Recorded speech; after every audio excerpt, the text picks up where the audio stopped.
M'aide vraiment à voir mes priorités, me dire: «OK, en fait, tu peux plus te permettre, tu as plus des journées entières où ta femme travaille et toi, tu es tout seul à l'appart et tu fais ce que Mmh. tu veux», tu vois?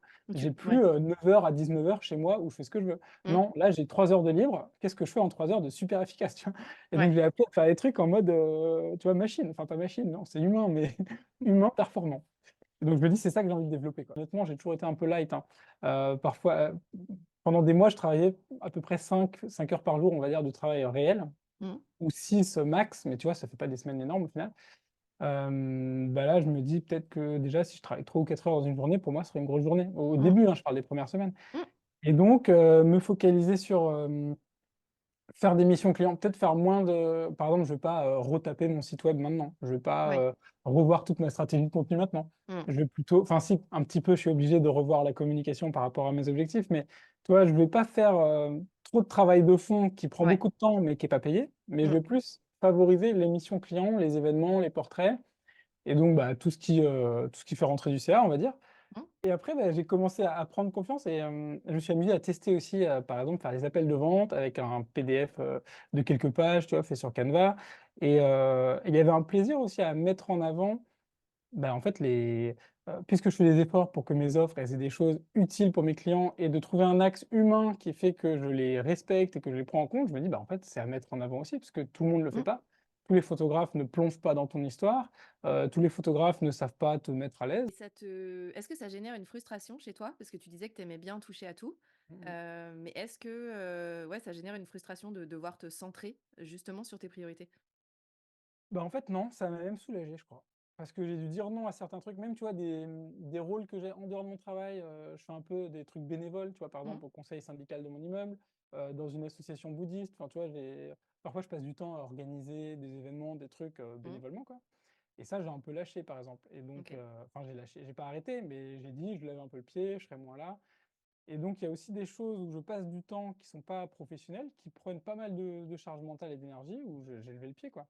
Mmh. Et donc c'est pas que sur le travail en fait, c'est en général dans ma vie, enlever ce qui est un peu superflu au sens où là, c'est pas la priorité Je trouve et ça je dis super pas que c'est intéressant. le dernier, hein. Je sais que j'en C'est aurai des ça, nouveaux, je dis pas que c'est je serai photographe évolutif. toute ma vie, enfin, Ouais. moi j'ai toujours été dans le mouvement Mmh. et comme tu dis, c'est quelqu'un qui m'a fait remarquer ça dernièrement pendant une sorte d'accompagnement un peu coaching.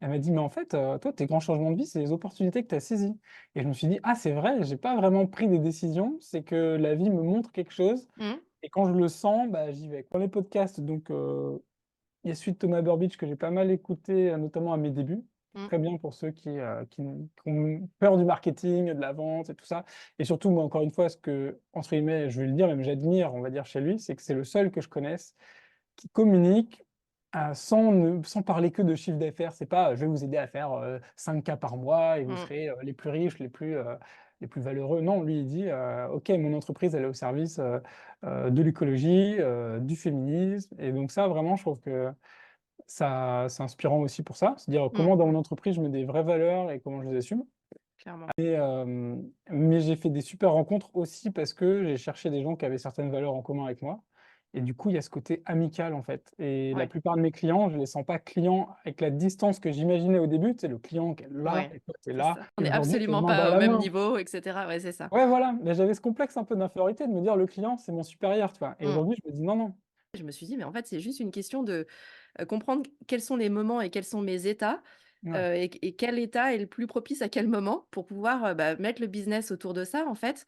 Là où quand j'étais salariée, j'avais pas le choix, on me disait: «C'est l'heure de la réunion», bah, c'est l'heure de la réunion, en fait. On te demande pas si ton esprit est prêt pour la bah, oui, réunion oui, ou pas. c'est Alors que clair. là, pour le coup, enfin, je trouve qu'il y a aussi une connaissance ou une recherche, une exploration de, est-ce que finalement les choses peuvent pas être disposées un peu autrement? Et est-ce que tous Ouais. les états peuvent pas être utilisés aussi à bon escient?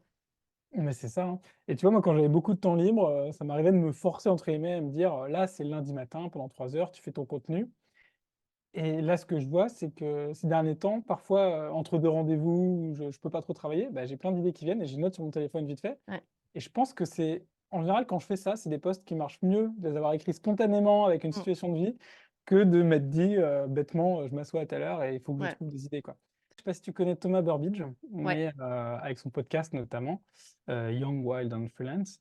Ça m'a pas mal aidé parce que quand j'ai découvert, j'ai écouté, je crois, ses épisodes solo surtout, où il parlait de marketing et où Mmh. justement lui, il avait justement, comment dire? À ce moment-là, un axe, «Je suis là pour ceux qui ont qui démonisent», il dit, «le marketing», tu vois? Mmh. Justement, il travaillait sur ces croyances-là de, le marketing, c'est les grosses entreprises qui nous manipulent pour nous faire acheter des trucs inutiles qui polluent. Enfin, moi, j'étais vraiment là-dedans, tu vois? Pour Mmh. moi, le marketing, c'était les affiches dans le métro pour prendre l'avion pour le bout du monde à, 100 € seulement. Enfin, c'était, Coca-Cola qui vend des bouteilles en plastique, enfin, toi, je me disais: «Le marketing, ça c'est de la merde». Moi, je me suis rendu compte, au début, où j'ai commencé à entreprendre, quand j'étais sur des périodes, où j'avais besoin de créativité, notamment pour tout ce qui était contenu.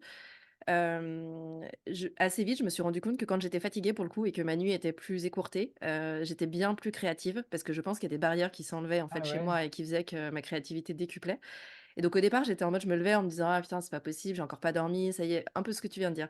ouais, «Je vais être pas efficace aujourd'hui, ça va être un carnage, je vais me traîner, ça va être horrible» et cetera. Et en fait, quand j'ai compris que non, c'était juste qu'il y avait des tâches pour lesquelles j'allais être plus apte, justement parce que j'étais mmh, fatiguée, et ben, du coup, je batchais un contenu de dingue. En 1 heure, je sortais 8 posts, alors que j'arrivais jamais à faire ça et je me suis dit: «Mais en fait, c'est juste une question de, comprendre quels sont les moments et quels sont mes états, ouais, et quel état est le plus propice à quel moment pour pouvoir, bah, mettre le business autour de ça, en fait». Tu dis déjà, enfin, tu t'es lancé par opportunité. ouais, Là où il y a beaucoup de gens qui disent, «J'attends d'avoir la bonne idée, le bon truc et tout», et toi tu te dis: mmh, je me suis lancée par opportunité sans vraiment être, attirée au départ par l'entrepreneuriat ou sans y connaître forcément quelque chose, et ouais, j'ai découvert après mon mmh, pourquoi et mon comment, et je trouve ça très rassurant pour des gens qui sont déjà lancés et qui cherchent encore. C'est mmh. pas grave, la preuve.